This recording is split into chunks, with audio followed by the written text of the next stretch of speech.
एगो टोटरम कॉल ए बुची एगो टोटरम कॉल हाथ फेरो ना तनी गुली पे ए बुची एगो टोटरम कॉल हाथ फेरो ना तनी गुली पे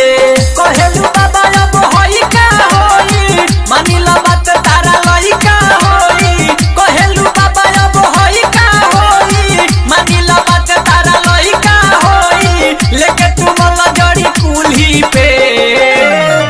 ए बुची एगो टोटरम कॉल ए बुची एगो टोटरम कॉल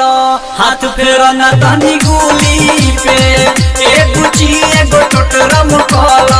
हाथ फेरो ना तनी गुली पे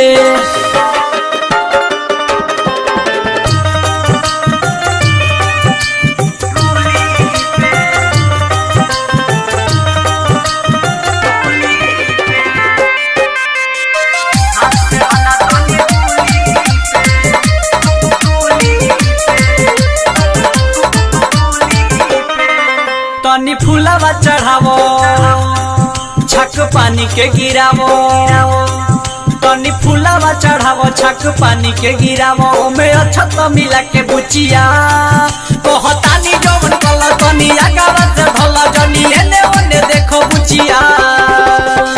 उठे ना दे हम दरदिया तनी को छपे ना पड़ी हरदिया तनी को उठे ना दे हम दरदिया तनी को छपे ना पड़ी हरदिया तनी को लेके टूटी को से मूली पे ए बुची एगो टोटरम कॉल ए बुची एगो टोटरम कॉल हाथ फेरो ना तनी गुली पे ए बुची एगो टोटरम कॉल हाथ फेरो ना तनी गुली पे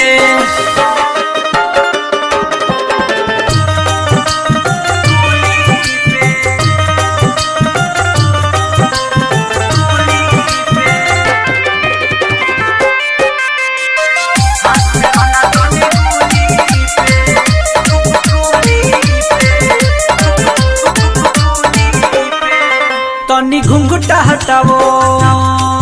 बात बाट का बतावो तनी घुंघटा हटावो बात बाट का बतावो दूर होई परेशानी बुचिया आवो देह कर टाइट हम नाती तोहर हाइट चलो सुध कोई जाओ कुटिया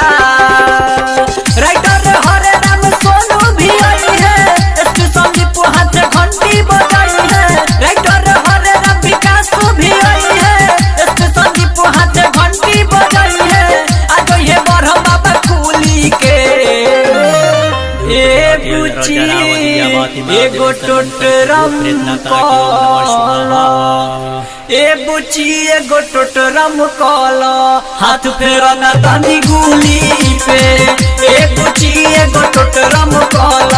हाथ फेरो ना तनी गुली पे कुमार रिकॉर्डिंग स्टूडियो मोहम्मदपुर।